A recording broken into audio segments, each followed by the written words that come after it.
Hey guys, welcome back to Fix It Friday, the weekly YouTube series where we talk about video game console repairs, mods, and restorations.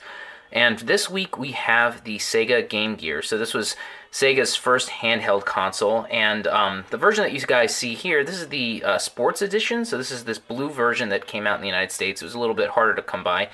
And well, you can see that this one obviously has some problems. So I did replace all the capacitors on this unit, so everything is working. The only problem is that the screen obviously is busted, and really there's nothing you can do about this. But one thing we can do is replace that screen with a modern screen. So this is the McWill LCD. And so what I'm going to go through today is the removal of this screen and the installation of this brand new one, which makes a huge difference in quality. All right, well, let's get started. Okay, so the first thing that we're going to do is just disassemble this Game Gear. And we're going to start with doing some modifications to the case, and then we're going to go ahead and remove a whole bunch of components that we no longer need. So first thing you got to do is just take out all the screws, which are located all around, including one game bit screw over here. And then when you do that, the system opens up like this, and you've got three cables. You've got one here, and then here are the speakers. You just remove that. And so, yeah, so we're not really going to do too much with this. I'm just going to take off this piece here, and we're going to do some work on this. Most of the work is going to be done on the main board here. So just like before, there's a whole bunch of Phillips screws all around the system that you need to take out, and then you can get this board removed from the case. So I'm going to go ahead and do that. Okay, so I've removed everything, and so this is just the case plastics. And the only thing we really need to do here is just remove this post. So what I do is I just kind of grab it and just kind of either use these flush cutters to chip away at it.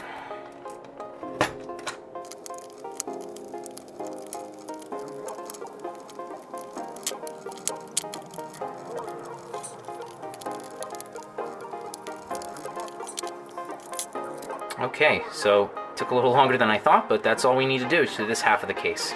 Okay, so this is the other half of the case, and the only thing that we need to do actually is just make some trimming to the metal on this little RF shield here.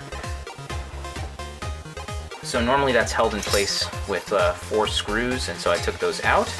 And basically, in order to remove these, you just kind of wiggle them back and forth until the metal stresses out and basically just, breaks.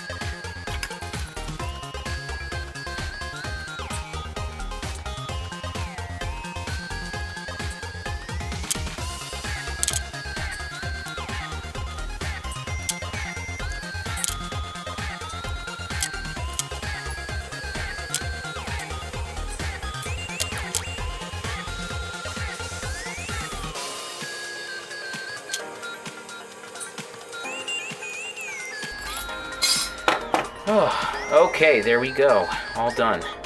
Okay, so now that those pieces are removed, what I also like to do here is just come back with my pair of pliers and just kind of squish this metal down, because this stuff is really sharp and it can hurt you. It's not going to matter once it's installed, because none of this is accessible once it's here. But it's just more about your own safety when you're working on these. Okay, so that's done. Now we can go ahead and we're just going to screw it in place in these 4 screws, and all of the case modifications now are finished. Alright, so the next thing that we're going to be doing is removing a whole bunch of components that we no longer need. And once I do all of this, then I usually go back and I test the system to make sure that everything is working. So just to, interrupt myself really quick, it's really important before you do any of this stuff that you replace all of the capacitors on this Game Gear, and then you test the system and you make sure that it's working. If you don't do this, then you could be doing all of this work for nothing. So first, make sure that it's totally working and fully, with new capacitors, and then you can proceed to these steps that I'm describing here. All right, so now I'm going to start removing some surface mount components. So there's one here.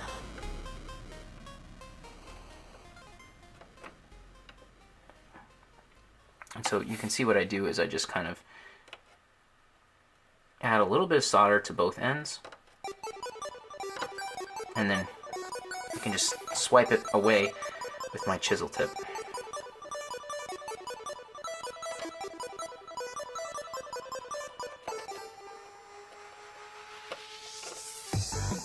more.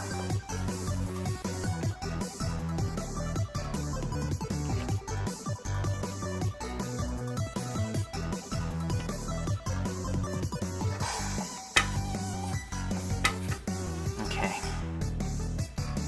So those 3 resistors have to go. A little transistor over here. This guy has to go.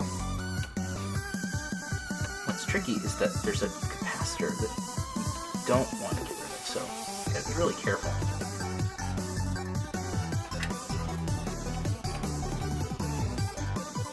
Okay, so that capacitor is gone. I have to clean this up. There's a little bit of a bridge here. Okay,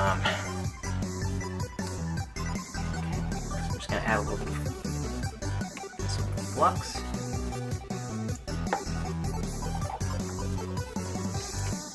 There we go. So now that capacitor is fine and installed, but all the other components surrounding it are gone. So that's what we were trying to accomplish. Okay, so now we're going to remove these 2 guys right over here. These little resistors.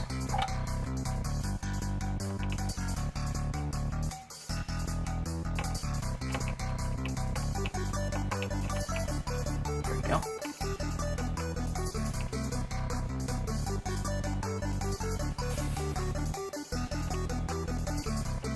Okay, both of those guys are gone.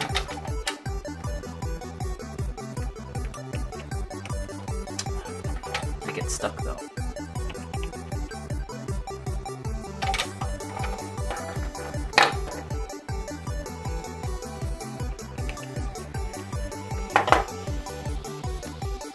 Okay, there we go. All right, so that's all set. Next thing I gotta do is I gotta get rid of this guy here, this little transistor, and this transistor here. The easiest way to do that is just to heat the bottom 3 legs. They're also connected to the top over there as well. So if you provide enough heat, so you can just kind of slide that right off. Tricky.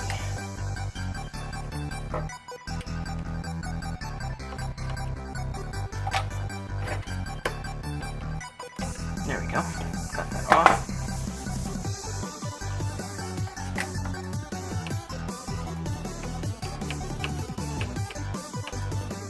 There we go. One more gone. Okay.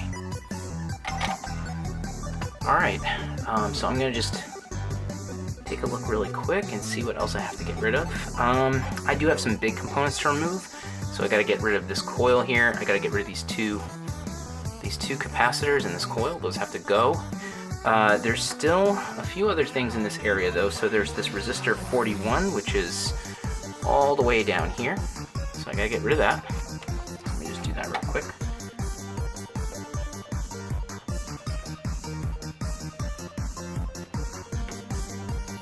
Okay, that's gone. There's also a resistor 38 over here that needs to go.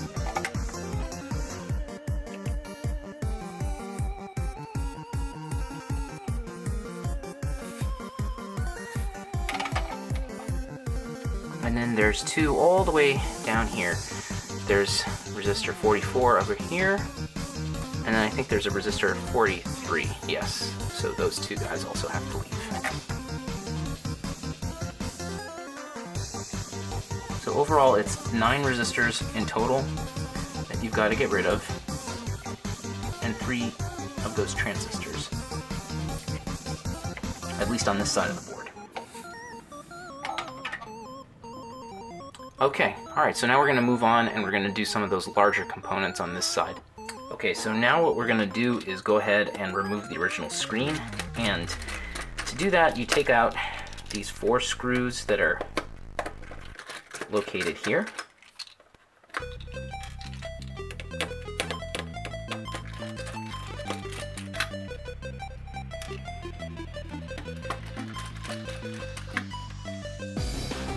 Okay, so that's out.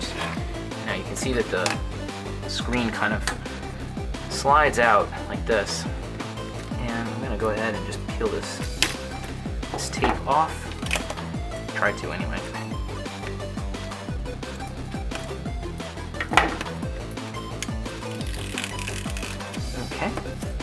that anymore. Now I'm going to just zoom in and kind of show you how I remove this ribbon cable, because it's something you've got to be very careful with. Okay, so now we're up close at the ribbon cable, and what I do to get rid of it is I bring my iron close, and then I kind of peel up at the ribbon,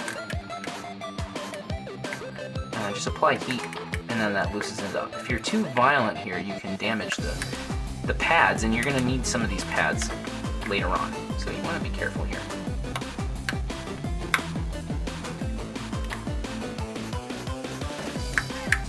And it's okay if these get bridged, because you can always use some flux to separate them again if that's necessary.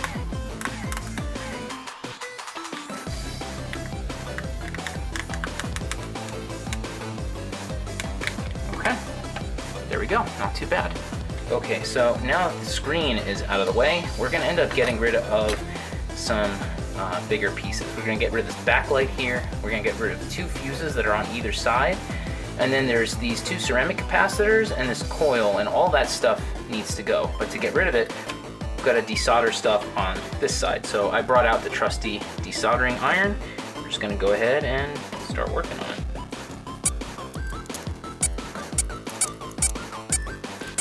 Okay, I think I got this backlight out. Yep, pretty much got that stuff out.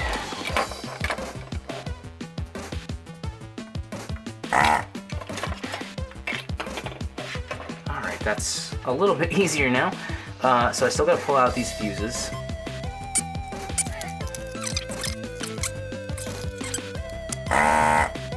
Very stuck. Ow, there we go. Oh, it's so easy to get burned with this step. Pretty much every time I do this, I get burned. Alright, there we go. Okay, so the fuses are gone. So now we just got to take care of these 2 guys and the coil. Not terrible. Okay, coil's gone. And now just this little capacitor up here. Which actually, oh never mind. It's out. Okay, well, we're getting closer. But I actually still have a little bit more to do over here on this side of the board, so I'll be back in a second. Alright, so the last thing that we need to do is get rid of these 4 resistors, and in this time we have to replace them with 4 new ones that are 0 ohm resistors. So I would say this might be the trickiest part of the installation, because you've got to have tweezers to hold the new resistors down, you've got to make sure that they're all installed correctly, so you know, this is kind of fine work. But I'll show you how I do it, and hopefully that'll make it easier for you to do as well. So removing them is just as easy as removing the others. So you just add a little solder. Ow. And you just kind of bridge both sides, heat up both sides, and then they just kind of come right out. Not a difficult thing to remove them.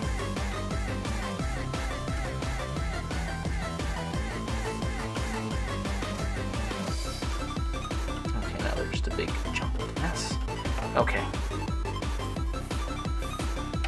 I think I got them all. Yeah, they look like they're all good. Okay. So the next thing I'm going to do is get my desoldering gun and clean all of this. I'm using that because it's easier, but you can certainly use desoldering braid as well to clean this up. But basically I want these pads to be nice and flat. It'll make my life easier for installation. Alright, so this kind of work, you really need a pair of tweezers, like the ones that I have right here, because these things are very tiny and easy to lose, and you need to have good control over their movement. So basically you just kind of got to line them up on one side, and then you want to tin get your tip loaded with some solder, just a little bit, and then this is like a 2-handed operation, so you gotta hold it down, like so, and then come in with your iron and try to just tack in. There you go. Just tack in one side like that. think I might actually move it backward just a little bit so that I have better access to the opposite side. There we go. So now what I'm going to do is I'm going to hit this area with some flux. And let's see if I can just make sure this is still visible on the camera. Should be. Yeah, it's like that. Okay, so now I'm going to come in and I'm going to solder on the other side. And this time it's a little easier because the resistor is tacked down. I don't have to worry about it running away from me. And then I'll follow up by just hitting the other side too. Okay, so now both sides are firmly in place. So now I'm going to quit talking and just go ahead and finish up the other sides.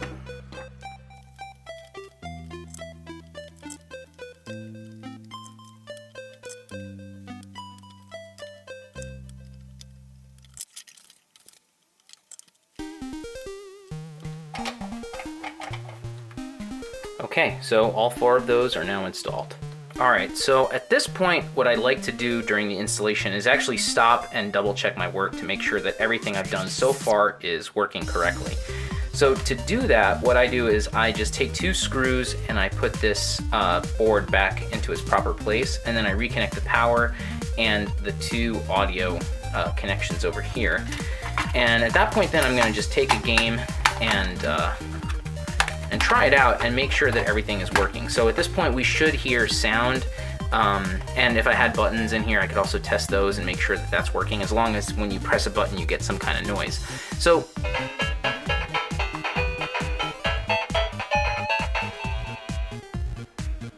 alright, so now that the test passed, the next step that I'm going to do is to actually install this screen, and it's basically now a matter of just wiring things up to the proper places.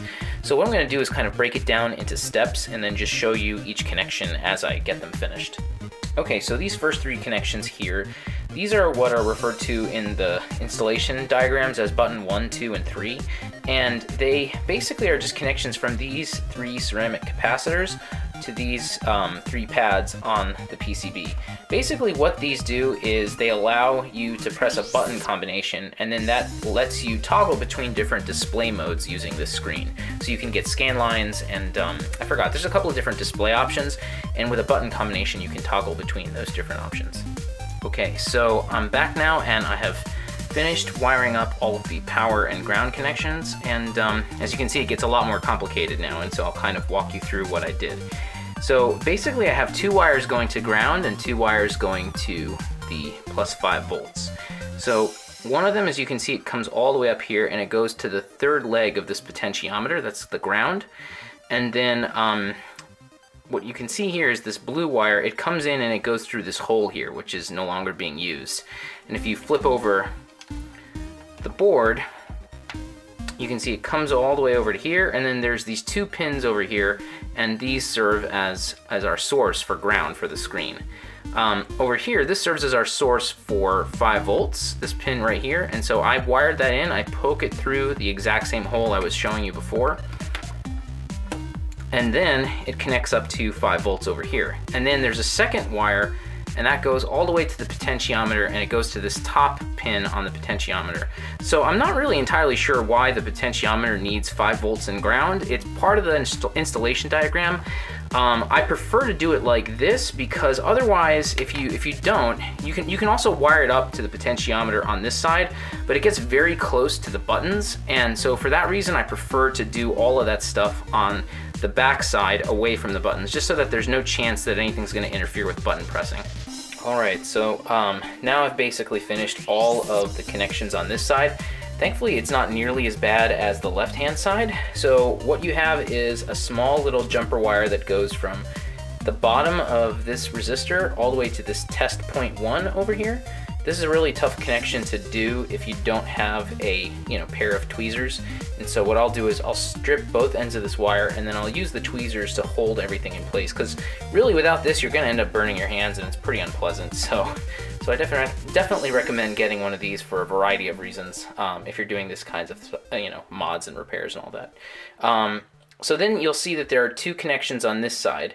So one of them is for the clock, and that one is over here. So you go basically from this middle pad over here to this FB1, and that gets you access to the clock of the GameCube. I'm sorry, the Game Gear rather. And then over here, we've got a connection that goes from this pad here all the way onto the other side to this specific pin. And what this connection does is it, I think, allows the Game Gear to toggle between Game Gear mode and Sega Master System mode. Because there's a couple of games, I think, that run using like a Sega Master System kind of mode. And for those of you that don't know, there's a lot of similarities between the Sega Master System and the Game Gear. So yeah, so those are all of the, you know, major connections. So at this point, there's only a handful more of you know, wires that we need to make. And those are going to be down here where the screen used to be. So there's a couple of pins here, I think like 7 or 8, that we need to connect to on this side.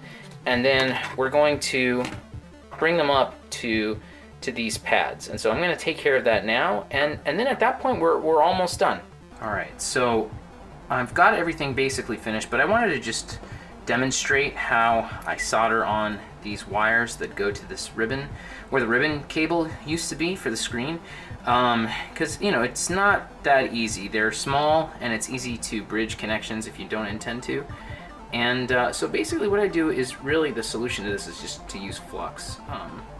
So I'm running very low on flux, but basically what you want to do is you want to strip a wire and tin it and make it nice and straight. And then line it up with the area that you're interested. And then you want to get like a little bit of solder on your tip. And let me just make sure I'm in the right spot. I think so. And then just holding everything down and trying to keep your hand steady, you just kind of touch the wire, just like that. And you can see that the solder from the iron transfers over to the new wire and gives you a nice stable joint, and everything's connected. All right, so now we are basically ready to test this out. All the final connections have been made. So if we flip it over, you'll see that there are a couple of connections. There's 6 of them that go down to where the screen used to connect up. And then each one goes to a respective pad over here. So yeah, the next thing is to get this thing plugged in, put in a game, and see if it's working.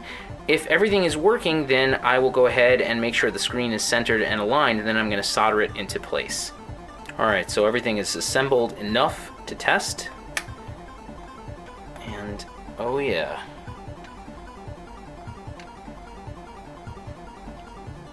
I think the camera's a bit out of focus, but it looks amazing in person, so this was a total success. So now I just gotta let the game play out. Okay, actually, yeah, so it looks like it's centered. It's not a little off to the left or off to the right. That can happen sometimes, so I always wait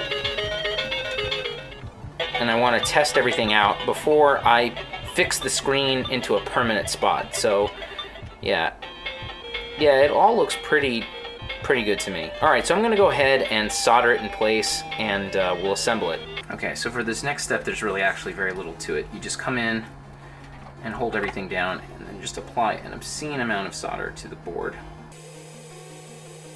That side's locked down, and then I just need to do one spot on the other side, and then we're pretty much done. Then we can just close it up and enjoy our new fixed Game Gear. Alright, so we're back and everything's fully assembled, and I wanted to just show you how beautiful this thing looks. I mean, it's really pixel perfect. There are options for adding in scan lines and that kind of thing as well. And it's the correct aspect ratio of the screen. So it looks and, you know, sounds great. And just for comparison, I have an original one right here. And so yeah, you can see that there's a huge difference in terms of how the thing looks. And yeah, so for those of you that have a Game Gear that's working, I highly recommend this mod. And certainly if you've got one like this one with a broken screen, then, you know, it's a way to save your system. Alright, so if you guys like what you saw, then you know what to do. Feel free to give a thumbs up or subscribe to the channel, and I'll have videos like this out every Friday. So thanks again for watching, and I'll see you guys again next time.